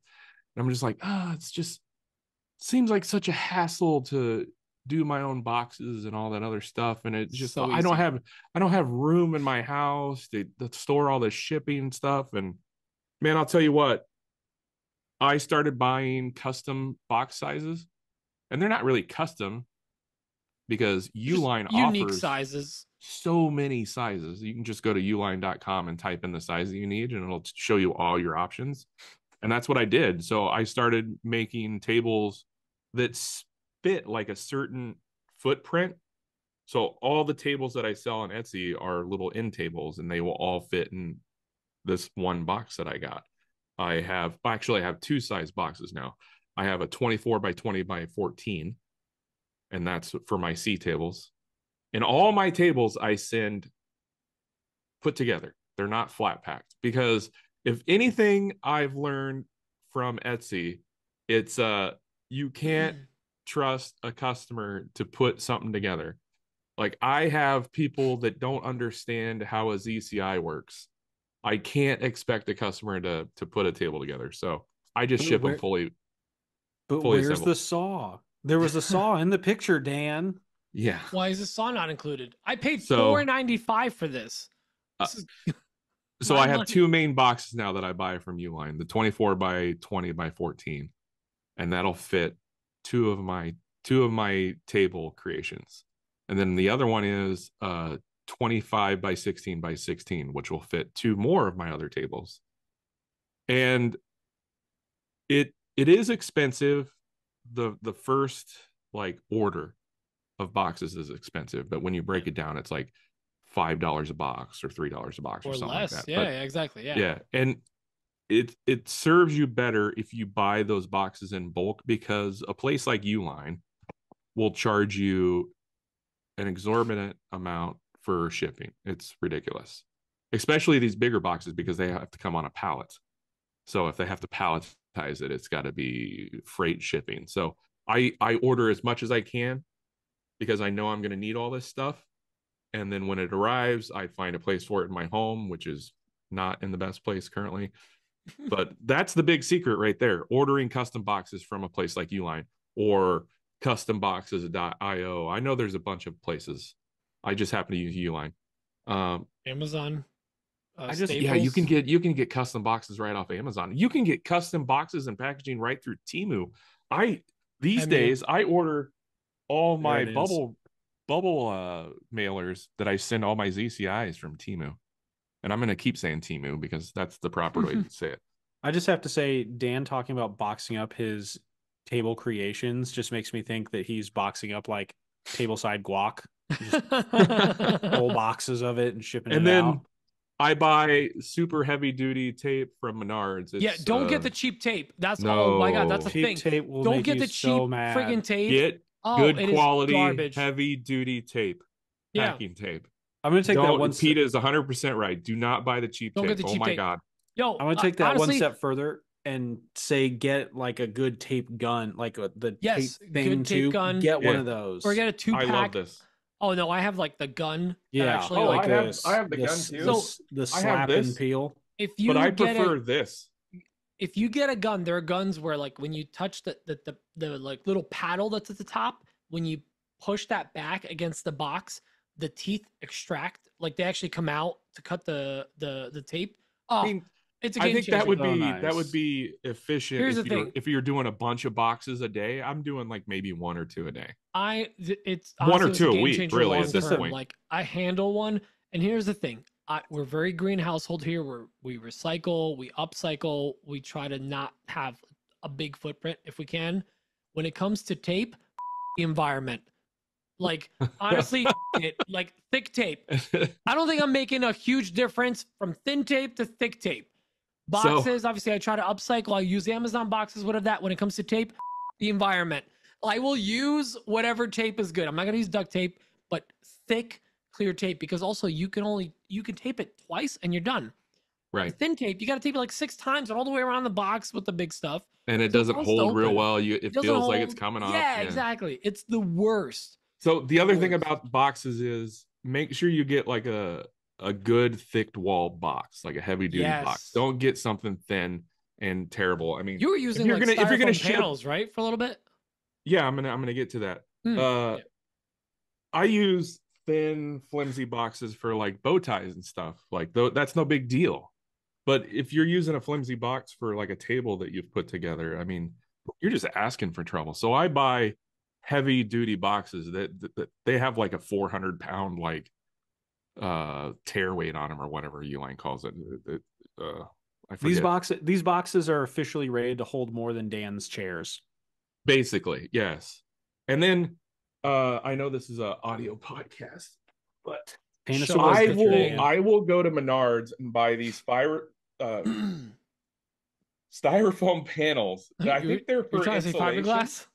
Yeah, I think they're for insulation. They come in a pack of 6 for like $11, and then I cut them down to what I need.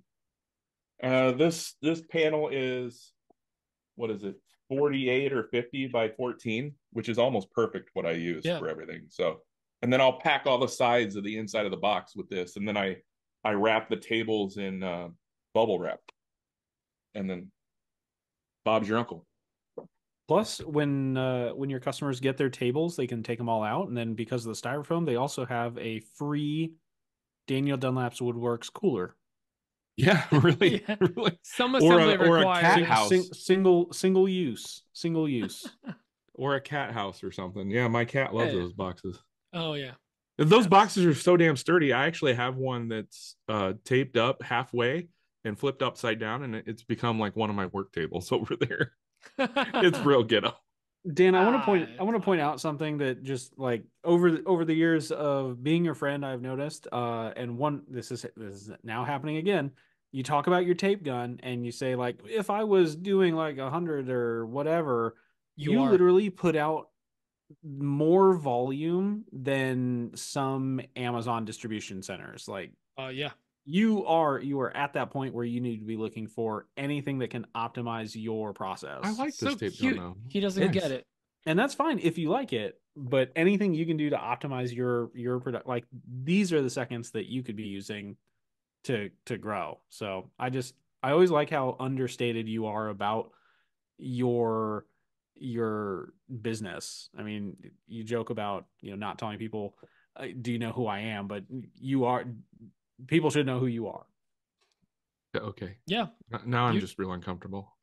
You should be. Oh, it's gonna get worse. Yeah. Great. Way to make mistakes, Dan. How could you? Well, I hope that answers some questions, I guess. No, I think that's great. And one thing I will say that like Pirate Ship is one of those websites. I call it the Fisher Price of shipping sites, where like there's like 3 buttons you can push. It's really hard to mess up. A lot of these shipping sites are like there's like dimensions, what area, what material, weight, like what's the international tariff code, and like Pirate Ship just like is like, hey, how big is your box? Oh yeah, these things that come in Amazon packages all the time. Oh yeah, I save all that. Never throw these away. These are so damn handy.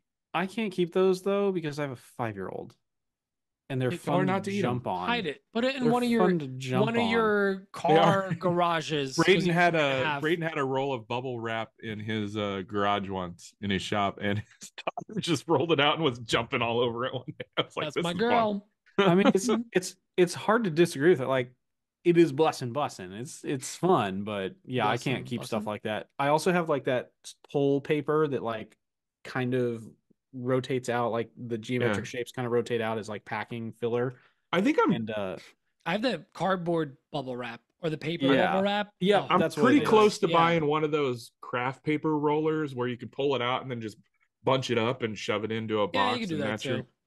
I'm pretty close to getting one of those. I feel like think. for like heavier items though, it just gets like really, it gets crushed. Well, anything that can. So one of the tricks to shipping larger items is the more you can keep it from moving inside the package, the better. So if you could fill all the nooks and crannies with that craft paper or whatever, Ooh, that's only the nooks and the crannies. both. And the crannies. Wow. Yeah, Ooh, wow. That's Was the not trick. ready for that.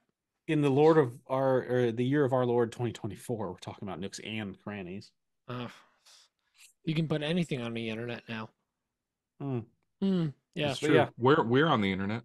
We are. And we can also be found on our social medias at whatever our handle is on all of the respective places except Threads. We don't use Threads. At AOL.com. At AOL.com. But Dan, you want to finish the pitch?